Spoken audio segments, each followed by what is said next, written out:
على سيد الأنبياء والمرسلين أما بعد فأعوذ بالله من الشيطان الرجيم بسم الله الرحمن الرحيم۔ ہم سیرت مصطفیٰ صلی اللہ تعالی علیہ وآلہ وسلم سن رہے تھے اور ہم یہاں تک پہنچ گئے تھے کہ مدینہ المنورہ میں کافی سارے لوگوں نے اسلام قبول کیا، تو اب وہ بارگاہ رسالت میں حاضر ہوئے، یا رسول اللہ ہمیں کوئی مبلغ دیا جائے کہ جو ہماری تربیت کرے، چونکہ ہم سارے کے سارے نو مسلم ہیں، ہمیں اسلام کے احکام سے آگاہی دے۔ آقا کریم علیہ السلام نے حضرت مصعب ابن عمیر رضی اللہ تعالی عنہ کو مدینہ المنورہ بھیج دیا۔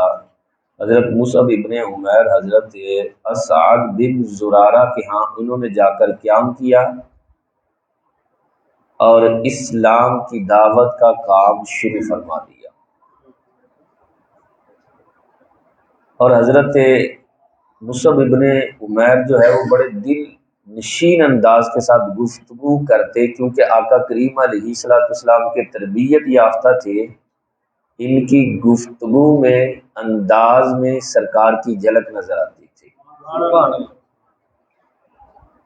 سعد بن معاذ حضرت اسعد بن زرارہ کا خالہ زاد یہ بھائی ہیں، کزن جسے ہم کہتے ہیں، اور ایک قبیلہ ہے بنی عبد الاشہل، ان کے یہ سردار تھے۔ اسد ابن زرارہ نے کہا یار کیوں نہ جا کر سعد کو دعوت دے، اور وہ میرا کزن بھی ہے۔ حضرت مصعب ابن عمیر نے کہا آپ چلتے ہیں یار۔ دونوں چلنے لگے تو راستے میں ایک جگہ کنواں تھا، کنویں پر بیٹھ کر تھوڑی دیر کے لیے دونوں نے پانی پیا، بات چیت ہوئی، تو کچھ جنہوں نے ابھی اسلام قبول کیا تھا وہ بھی آ کر بیٹھ گئے، گفتگو ہونا شروع ہوئی، محفل جم گئی۔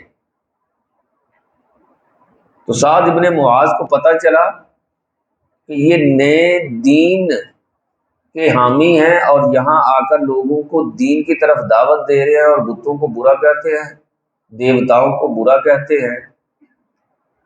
اسے بڑا غصہ آیا۔ وہ قوم کے ایک معزز فرد ہیں اسید، کہا یار میرا تو خالہ زاد بھائی ہے، میری رشتہ داری ہے، میں جا کر اتنی سختی نہیں کر سکتا جتنی تو کر سکتا ہے، جا ذرا ٹھیک ٹھاک سنا، انہیں پتہ چلے۔ اسید آئے، آتے ہی جو ہے وہ گالیوں کی بچھاڑ اور سخت لہجہ کرخت انداز کے اندر جو ہے وہ ڈانٹنے لگ گئے۔ اللہ اکبر۔ حضرت مصعب ابن عمیر سے یہ پہلے مل چکے ہوئے تھے اور آج بھی ملے، تو آج انداز کے اندر تبدیلی۔ حضرت مصعب ابن عمیر نے ذرا برابر بھی غصہ نہیں کیا، کہا یار تم نے اپنی سنا لی ہے تو بیٹھ کر ہماری بھی 2 منٹ سن لو یار، اگر تمہیں بات پسند آئے تو ٹھیک ہے، نا پسند آئے تو ہم چلے جائیں گے، جھگڑا نہیں کرنے آئے، وہ ڈنڈا مار کر تمہیں اسلام قبول کروانے نہیں آئے، اگر پسند آئے گی تو ٹھیک ہے، نہیں تو چلے جائیں گے واپس۔ کہا کیا منصفانہ بات کیا، کیا اچھا انداز ہے تمہارا، ٹھیک ہے میں بیٹھ جاتا ہوں، بات سننے کے لیے تیار ہوں، بات ہی سننی ہے نا، سن لیتا ہوں یار۔ حالانکہ ذہن یہی تھا کہ اسلام نہیں قبول کرنا۔ حضرت مصعب ابن عمیر نے سب سے پہلے رب کا کلام تلاوت قرآن اور پھر اسلام کی حقانیت کو بیان کرنا شروع کیا۔ اللہ اکبر۔ حضرت مصعب ابن عمیر کی ابھی گفتگو ختم نہیں ہوئی تھی کہ سعد ابن معاذ کی تقدیر کا کاسہ جو ہے وہ پلٹ چکا تھا۔ کہتے یار کتنی عمدہ بات کر رہے ہو تم، کیا شاندار کلام تم نے پڑھا ہے، تمہارے دین میں داخل ہونے کے لیے کرنا کیا پڑتا ہے مجھے یہ تو بتاؤ۔ حضرت مصعب ابن عمیر نے کہا کچھ نہیں، بس ایک مرتبہ غسل کر کے آ جاؤ، تم پاک صاف ہو جاؤ، کلمہ پڑھو، مسلمان ہو۔ ساتھ ہی باغ تھا، اس میں نہر سویل جاری تھی، آپ اس میں گئے، غسل کیا، واپس آئے، کلمہ پڑھا اور اسلام قبول کر لیا۔ سبحان اللہ۔ واپس گئے نا تو 7 دن کے پہلے ہی منتظر تھے کہ واپس آئے تو کیا بنا میں پوچھوں۔ کہا کیا بنا یار، کیا ہوا وہاں؟ اسد ابن زرارہ جو میرا خالہ زاد کزن تھا اس کے ساتھ کہا کچھ نہیں یار، مجھے تو ان لوگوں میں کوئی خرابی نہیں نظر آئی۔ ہاں تمہارے جو دشمن ہے نا قبیلہ بنو حارثہ والے، وہ تمہارے خالہ زاد کزن پر حملہ کرنے کے لیے تیار ہیں، اور دیکھو اگر انہوں نے حملہ کر دیا تو خاندان میں تمہاری عزت ہی نہیں رہے گی۔ حضرت سعد ابن معاذ کو بڑا غصہ آیا، فوراً بھاگ کر وہاں پہنچے۔ یہ قومی عصبیت جو ہے نا مکہ المکرمہ کے اندر اور مدینہ المنورہ کے اندر دونوں جگہ عرب کے پورے ماحول میں قومی عصبیت بڑی تھی۔ جس طرح ہمارے ہاں بھی اب قومی عصبیت جو ہے وہ جڑ پکڑتی جا رہی ہے، جناب بٹ صاحب، جٹ صاحب، ملک صاحب، اس پر جو ہے وہ فخر کیا جاتا ہے۔ آقا کریم علیہ الصلوۃ والسلام نے اس چیز کو بھی ختم کیا تھا کہ قومی عصبیت نہیں، تمہیں فخر کرنا ہے تو مسلمان ہونے پر فخر کرنا ہے۔ ہم جو ہے وہ اسی میں رہ گئے ہیں، کاش کبھی کوئی پوچھے تم کون ہو تو میں فخر سے کہوں الحمدللہ میں غلام مصطفیٰ۔ ہونا یہ چاہیے اور اس پر فخر ہونا چاہیے، باقی یہ ذاتوں پر فخر نہیں ہونا چاہیے۔ چونکہ ان میں قومی عصبیت تھی، وہ آئے تو دیکھا یہاں تو سارے لوگ بڑے مطمئن بیٹھ کے محبت کے ساتھ گفتگو کر رہے ہیں، وہ سمجھ گئے کہ اسید نے نا غلط بیانی کی ہے، مجھے جان بوجھ کے یہاں بھیجنے کے لیے یہ طریقہ اپنایا ہے۔ آتے ہی ان کا بھی پارا چڑھ گیا اور رشتہ داری کا خیال کیے بغیر نا حضرت مصعب ابن عمیر کو جو سنائی، کہنے لگے دل کے اندر یار مصعب کو تو میں پہلے بھی مل چکا ہوں، اس کے ناز انداز تو میں پہلے بھی دیکھ چکا ہوں، کیونکہ مکہ کے اندر سب سے زیادہ جو خوبصورت لباس پہننے والے تھے نا وہ حضرت مصعب تھے، جن کے لباس کی تعریف خود سرکار کیا کرتے تھے، کہتے یار کمال کا لباس پہنتے، جن کی زلفوں کی، جن کے حسن کی۔ لیکن اسلام کے بعد اتنی تبدیلی آ گئی، وہ لباس چونکہ اب ٹاٹ کا لباس بدل گیا، سادگی آ گئی، عاجزی آ گئی۔ پہلے مال تھا، دولت تھی، تو جناب طبیعت اور طرح کی تھی۔ تو سعد ابن معاذ کہنے لگے یار مل تو میں اس سے پہلے بھی چکا ہوں، اتنا کیا ہے اس اسلام میں جو اس نے اس کو اتنا زیادہ بدل دیا، اپنی آسانیاں چھوڑ کر یہ ٹاٹ کا لباس پہن رہا ہے، اور اس کی پہلی باری وہ عادات بھی نہیں ہے۔ ذرا سنو تو صحیح اس کی گفتگو کہتا کیا ہے۔ اللہ اکبر۔ حضرت سعد ابن معاذ جو ہے وہ بیٹھ گئے، حضرت مصعب ابن عمیر نے کہا یار ٹھیک ہے تمہاری بات ہو گئی ہے، اب ہم اپنی بات کرتے ہیں، اللہ اور اس کے رسول کی بات۔ اللہ اکبر۔ بات سنانا شروع کی، اور حضرت سعد ابن معاذ اسید سے بھی جلدی اسلام کی طرف مائل ہوئے، گفتگو کر رہے تھے۔ کہنے لگے مصعب یار گفتگو تو بعد میں کمپلیٹ کرنا، مجھے یہ بتاؤ کہ محمد عربی کی غلامی میں داخل کیسے ہوتے ہیں؟ اس کے لیے کوئی مشکل طریقہ نہیں ہے یار، غسل کر کے آ جاؤ، کلمہ پڑھو اور مسلمان ہو جاؤ۔ یہ دونوں سردار اسید اور سعد یہ بڑے کمال کے ہیں، صحابی تو ویسے ہر صحابی ہی بڑا کمال کا ہے، لیکن چونکہ یہ سردار تھے، اور حضرت اسید ابن حدیر جو ہیں یہ وہ صحابی ہیں کہ ان کے باپ نہ پڑھے لکھے تھے، تو باپ کی وجہ سے یہ بھی پڑھے لکھے تھے، اور اس زمانے میں پڑھا لکھا ہونا نا بڑا ایک کمال تھا۔ تو اسلام جب لے کر آئے تو پوری ہمہ تک کوششوں کے ساتھ اسلام کی طرف لوگوں کو مائل کرنے میں لگ گئے۔ پہلے بتوں کی عبادت کیا کرتے تھے، اسلام لانے کے بعد گھروں میں جا کر دیکھا کرتے تھے، ڈھونڈا کرتے تھے کس کے گھر میں بت ہے اور لا کر میں توڑوں، ریزہ ریزہ کروں۔ غزوہ بدر میں یہ شامل نہیں ہوئے، اس کے علاوہ تمام غزوات میں آقا کریم علیہ الصلوۃ والسلام کے ساتھ جو ہے رہے۔ ان کی طبیعت میں نا کچھ مزاح یعنی ہنسانے والی طبیعت تھی۔ ایک مرتبہ کہتے ہیں کہ میں صحابہ کے ساتھ بیٹھا ہوا تھا اور بارگاہ رسالت میں حاضر تھے ہم، اور میں بات سناتا جاتا، صحابہ مسکراتے جاتے، اللہ کے رسول بھی مسکراتے جاتے۔ بات کچھ زیادہ بڑی تو اللہ کے رسول کے ہاتھ میں جو لاٹھی تھی نا وہ میری سائڈ پر جو ہے نا ایسے کر کے کہ بس بھی کر یار نہ ہوں سامنے۔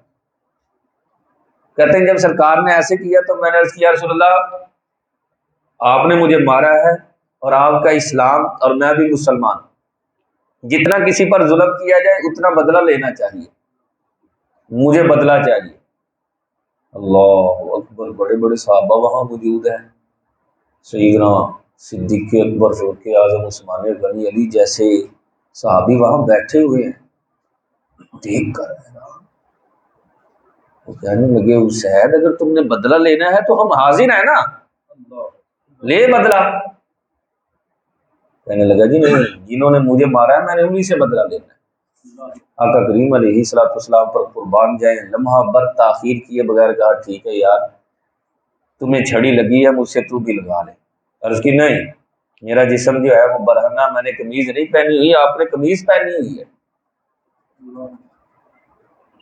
برابری تو تب ہے، سرکار نے اسی وقت قمیض اتاری۔ اللہ اکبر، جب آقا کریم علیہ الصلوۃ والسلام نے قمیض مبارک اتاری تو آگے بڑے، مہر نبوت کو چوم کر آقا کریم علیہ الصلوۃ والسلام کے جسم کے ساتھ اپنے جسم کو رگڑنے لگ گئے۔ اللہ، سرکار نے فرمایا یہ کیا کر رہے ہو؟ اللہ اکبر، عرض کیا رسول اللہ اتنا دلکش جسم ہے اور مہر نبوت ہے، اب مجھے امید ہے میرا جسم آپ کے جسم کے ساتھ ٹچ ہو گیا، اب میں جہنم میں نہیں جنت میں ہی جاؤں گا۔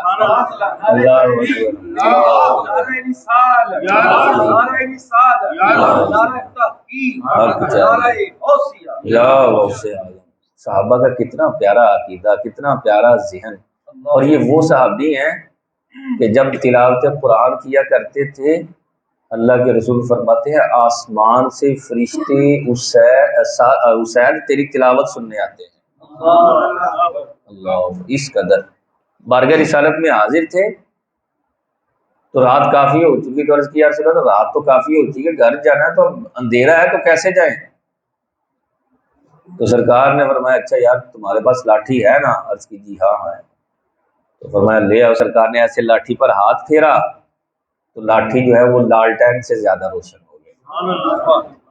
اور حضرت سعد نے بھی اسلام چونکہ قبول تو کر لیا، اور یہ قبیلے کے سردار تھے، ان کی خواہش تھی کہ سارے کا سارا قبیلہ اسلام قبول کرے۔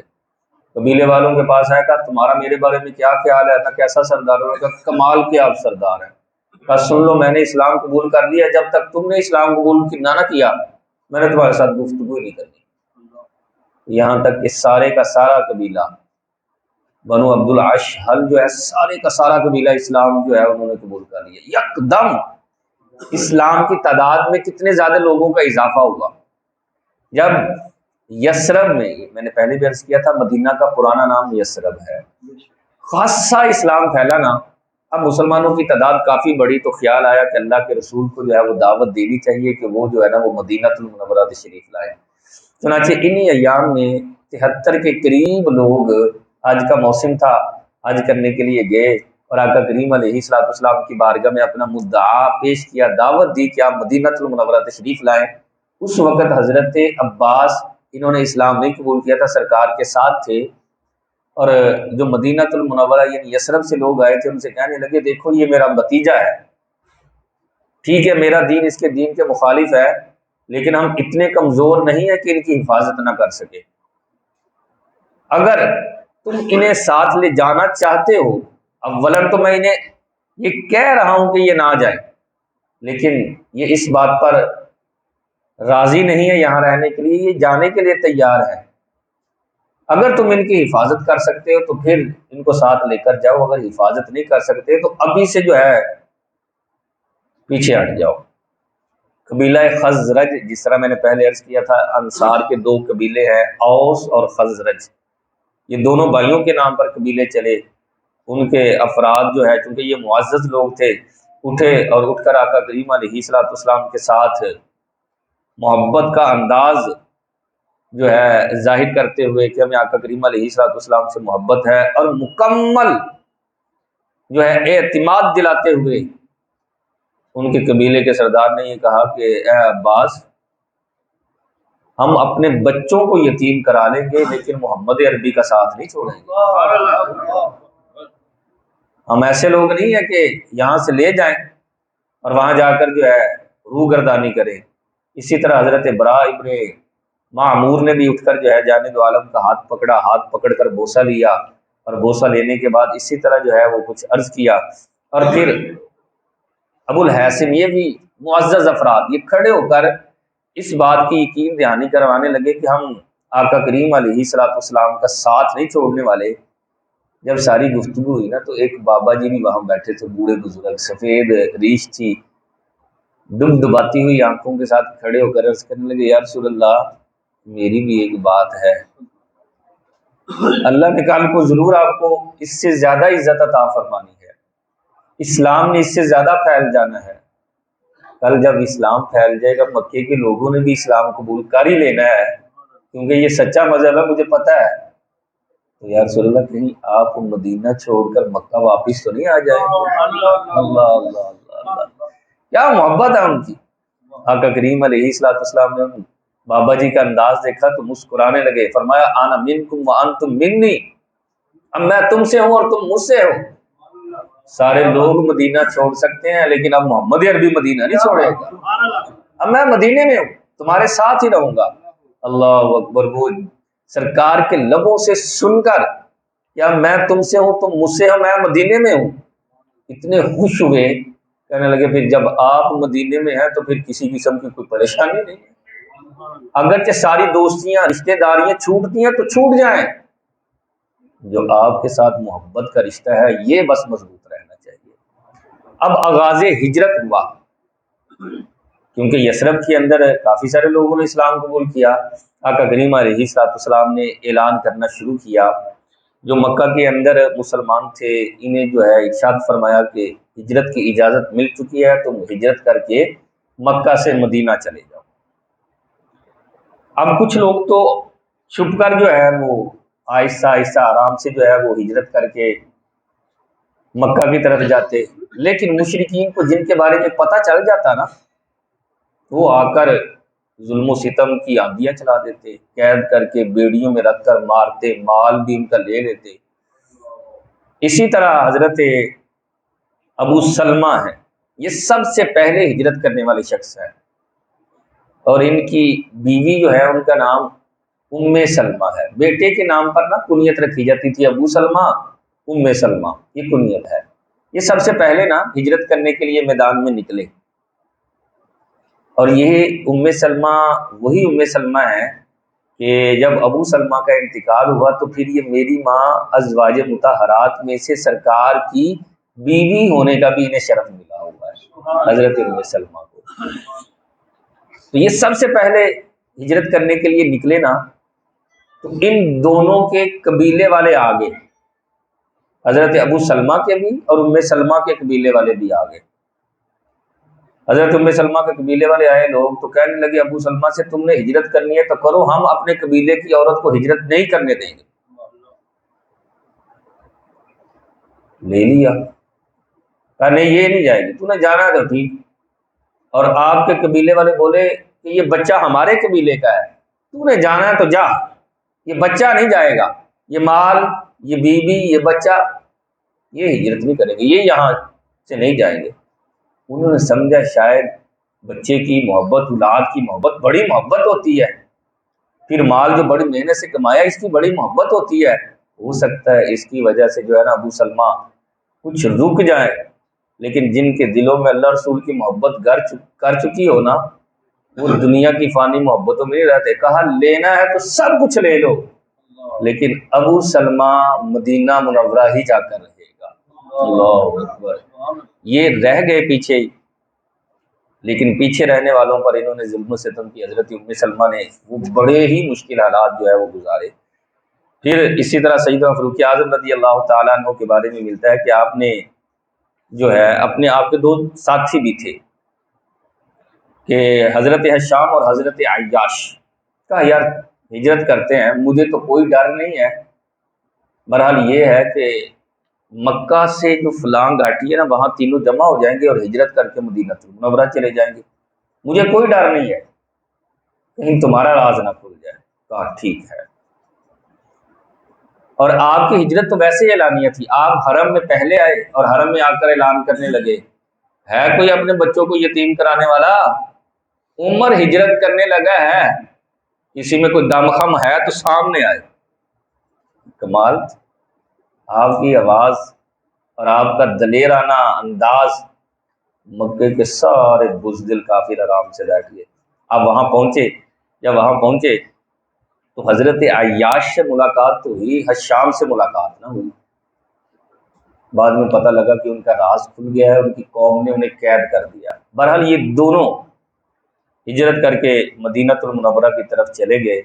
ابھی چند دن گزرے تھے کہ ابو جہل جو ہے یہ مدینہ المنورہ آیا، اور آ کر نا یہ حضرت عیاش جو تھے یہ اس کے بھتیجے تھے. کہنے لگا کہ تمہاری ماں نے قسم کھا لیا کہ وہ سر میں کنگھی نہیں کرے گی اور دھوپ میں ہی بیٹھی رہے گی جب تک تمہاری صورت نہیں دیکھے گی. اللہ. اور ماں کی ممتا کی باتیں کر کے نا ان کے دل کو پگھلا کر کہنے لگا کہ چلو مکہ میں. حضرت عمر نے کہا یہ ابو جہل ہے، یہ بڑا مکار ہے، اس کی باتوں میں نہ آنا. اور یار ماں کی بات کہتی ہے سر میں کنگھی نہیں کرنی، جو جمعہ پہن کے آپ ہی کر لے گی، تو ایسی ٹینشن نہیں جان لے. دھوپ میں کھڑا ہونا ہے تو جب دھوپ میں کھڑی ہوگی گرمی لگے گی، مکے کی گرمی بڑی شدید گرمی ہے، خود ہی آ جائے گی چھاؤں میں، ٹینشن نہ لے. یہ ابو جہل بڑا مکار ہے. لیکن آپ باتوں میں آگے کہنے لگے نہیں یار میں ماں سے مل کر فوراً واپس آ جاؤں گا. سیدنا عمر رضی اللہ تعالیٰ نے فرمایا کہ یار یہ میری اونٹنی ہے، یہ لے جاؤ، یہ بڑی تیز رفتار ہے، اگر راستے میں تمہیں ان کی جو مطلب مکرانہ انداز ہے پتہ چل جائے کہ یہ میرے ساتھ مخلص نہیں ہے، میری اونٹنی پر بیٹھنا، یہ بڑی تیز ہے، تو میں جلدی واپس لے آئے. چنانچہ حضرت عیاش جو ہے چل پڑے. راستے میں ایک جگہ ابو جہل کہنے لگا یار میری نا اونٹنی تھک گئی ہے، مجھے اپنے ساتھ نہیں بٹھا لیتے، تمہاری اونٹنی بڑی کمال کی اونٹنی ہے. حضرت عیاش نے انہیں ساتھ بٹھا لیا، اور وہی ہوا جس کا سیدنا فاروق اعظم رضی اللہ تعالیٰ عنہ نے فرمایا تھا. چونکہ ابو جہل کے ساتھ ایک دو اور فرد تھے، حرس اور دیگر، انہوں نے حضرت عیاش کو باندھ لیا اور اللہ اکبر مکہ میں گھسیٹتے ہوئے لے کر آئے. کہا دیکھو میں نہیں کہتا تھا کہ میں عیاش کو لے آؤں گا، میری تدبیر آنا چال، میرا ذہن، میری ذہانت کتنی ہے. حالانکہ تھا تو وہ مکر و فریب.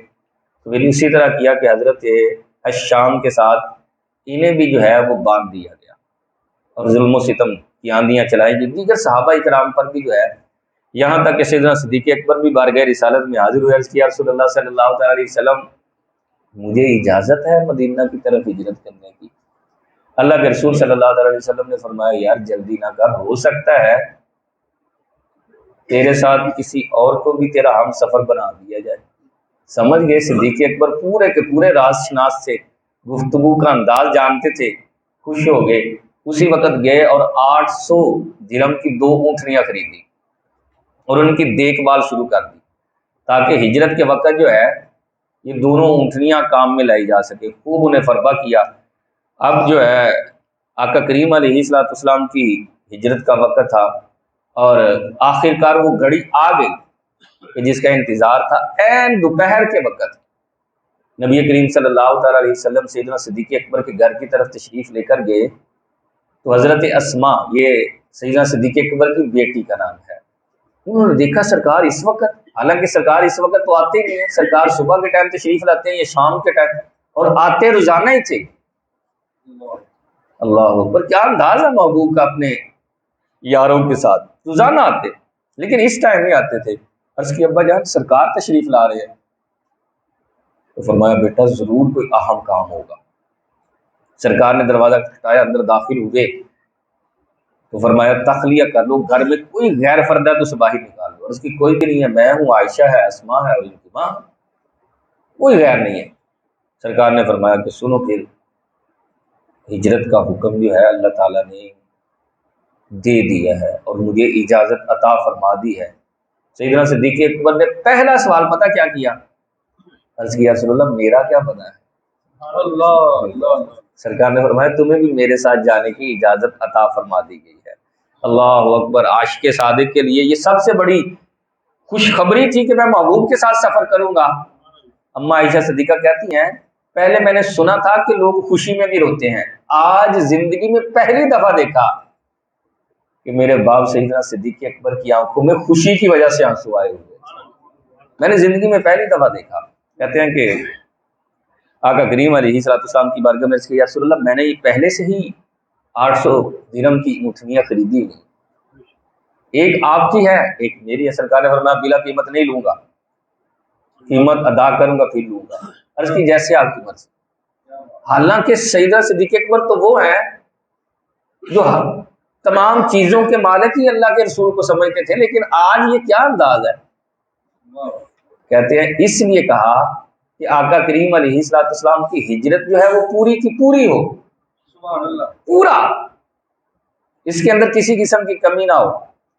اور چونکہ اللہ کی طرف سے حکم تھا، کہتے ہیں سیدنا صدیق اکبر دل میں کہنے لگے میں نے تو پیش سرکار کو ہی کرنا، لیکن سرکار کی ہجرت تو کم از کم پوری ہو، کسی قسم کی کمی نہ رہے. تو اس لیے جو ہے پھر دار الندوہ، یاد رکھیں یہ بار بار لفظ آنے والا ہے، یہ وہ جگہ ہے جہاں مشرکین مکہ یا مکہ کے لوگ بیٹھ کر نہ مشاورت کیا کرتے تھے. آقا کریم علیہ السلام کے پیچھے ابا کے اندر قصا نامی ایک شخص تھا جس نے یہ بنایا. جب مکہ کے لوگ خیموں کے اندر رہتے تھے صرف یہ ایک ہی پکا مکان تھا دار الندوہ، جہاں مکہ کے لوگ بیٹھ کر مشورہ اور میٹنگ کیا کرتے تھے. اب یہاں یہ جمع ہوئے اور اس میں کوئی کم عقل نہیں، اور 20 سال سے چھوٹی عمر والا تو کوئی داخل ہی نہیں کیا جاتا تھا، بلکہ ایک قول میں 40 سال جس کی عقل پوری ہوتی اسے ہی، اور چند افراد گنتی کے جنہیں اس کمرے میں داخل ہونے کی اجازت ہوتی. یہ بڑا خاص کمرہ تھا. یہ لوگ جمع ہوئے اور یثرب یعنی مدینہ کے خلاف میٹنگ شروع ہوئی کہ مسلمانوں کو تو بڑی اچھی پناہ گاہ مل گئی ہے، وہ وہاں جاتے جا رہے ہیں اور محفوظ جگہ ہے ان کے لیے اور بڑی سونی زندگی گزار رہے ہیں. یار دیکھو اگر ان کی تعداد بڑھتی گئی تو کہیں ایسا نہ ہو کہ ہمیں نقصان ہو. تمہارا کیا مشورہ ہے؟ ابھی یہ مشورہ شروع ہوا تو اتنے میں شیطان شیخ نجد کی صورت بنا کر بڑا بہترین جبہ پہنے اور جناب لاٹھی پکڑے ہوئے ایسے ایسے آہستہ سے کمرے میں داخل ہوا. تو سب ڈانٹنے لگے تمہیں پتہ نہیں ہے یہاں داخل ہونے کی اجازت نہیں، یہاں کوئی غیر شخص نہیں آ سکتا. اسے گفتگو کرنے کا طریقہ تھا. کہنے لگا یار تمہاری سونی صورتیں دیکھ کر نا، میں ہوں تو نجد کا رہنے والا، لیکن تمہاری سونی صورت، تمہارا خوبصورت انداز دیکھ کر میرا دل چاہا کہ میں تمہارے قریب کچھ دیر کے لیے بیٹھ جاؤں. اب تمہاری مرضی ہے. انہوں نے کہا کوئی بات نہیں یار، غیر ہی بندہ ہے، بیٹھ بھی جائے تو کوئی بات نہیں، بیٹھ جاؤ. اس کو کیا پتا کہ کیا میٹنگ چل رہی ہے اور کیا یہاں مشورہ ہو رہا ہے، کوئی فرق نہیں پڑتا. چنانچہ گفتگو کا آغاز ہوا. ایک شخص ہے ابو البختری، یہ کافروں کے اندر اس کا نمایاں نام ہے. یہ کہنے لگا میرا دل کرتا ہے کہ محمد صلی اللہ تعالی علیہ وسلم کو معاذ اللہ جو ہے وہ بیڑیاں پہنائی جائیں اور لا کر یہاں مکہ کے اندر قید کر دیا جائے یہاں تک کہ ان کی روح پرواز کر جائے. شیطان جو شیخ نجد کی صورت میں آیا ہوا کہنے لگا کتنا حماقت والا مشورہ ہے، تمہیں کون عقل مند کہتا ہے؟ ابو البختری کہنے لگا کیا ہوا ہے؟ کہا دیکھو اگر تم انہیں قید کرو گے تو جو ان کے پیروکار ہیں کیا وہ تمہیں چھوڑ دیں گے؟ تم نے دیکھا نہیں ان کے پیروکاروں کی ان سے محبت، ان کا عقیدت کا انداز. یہ مشورہ بڑا حماقت والا مشورہ تھا. ہاں یار ٹھیک ہے. اور دوسرا اسود ابن ربیعہ بولا کہ میرا دل کرتا ہے کہ محمد کو یہاں سے نکال دیا جائے، اب جو آگے ہوتا رہے، ہمیں اس سے کیا پرواہ. پھر شیطان بولا تمہیں سمجھ اور شعور نہیں ہے، تم ویسے یہاں سارے سیانے جمع ہوئے ہو. دیکھو اگر تم نے یہاں سے نکال دیا تو ان کا انداز گفتگو تو تمہیں پتہ ہے وہ دل جیت لیتا ہے. اب عرب کے قبائل میں وہ تشریف لے کر گئے تو جہاں جہاں جاتے جائیں گے ان کے لوگ دیوانے ہوتے جائیں گے، پھر وہ تم پر حملہ کر کے تمہارے مکہ کے اوپر قبضہ کر لیں گے. کیا کریں؟ ابو جہل کی عمر تھوڑی تھی لیکن اس کی ذہانت کی وجہ سے اسے اس کمرے میں داخل ہونے کی اجازت تھی. ابو جہل بولا، کہنے لگا میرے نزدیک ایک اچھی بات ہے، معاذ اللہ کہنے لگا کہ وہ یہ کہ عرب کے جتنے معزز ترین قبیلے ہیں ان میں کئی افراد کو لے لیا جائے، ہر قبیلے سے اور مل کر یک بار کی جو ہے وہ محمد صلی اللہ تعالی علیہ وسلم پر حملہ کریں اور انہیں شہید کر ڈالیں۔ اب بنو ہاشم جو ہے یہ سب مکہ، یہ سب عرب کے ساتھ تو لڑائی نہیں لڑ سکتے، زیادہ سے زیادہ یہی مطالبہ کریں کہ خون بہا دو، یعنی جو قتل کیا ہے اس کا عوض دو، تو ہم سارے کے سارے دے دیں گے، تو کوئی مشکل ہی نہیں ہے۔ شیطان بولا ہاں یہ ہے مشورہ جسے مشورہ کہا جائے، یہ ہے ذہانت جسے ذہانت کہی جائے۔ اب طے ہو گیا کہ سارے مل کر جو ہے معاذ اللہ آقا کریم علیہ الصلوۃ والسلام کو شہید کریں گے۔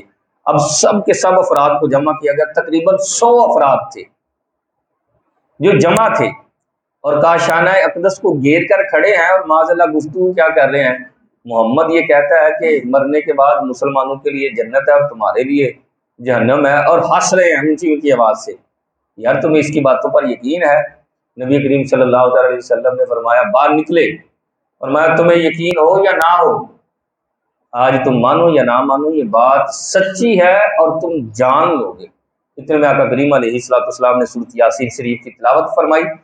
آپ کے مٹھی مبارک میں مٹی تھی اور ایسے پھینکتے ہوئے ہر کافر کے چہرے پر گرد پڑی، اور آقا کریم علیہ السلام ان کے سامنے سے گزرے تو فہم لا یبصرون، کسی کو سرکار دکھائی بھی نہیں دی ہے۔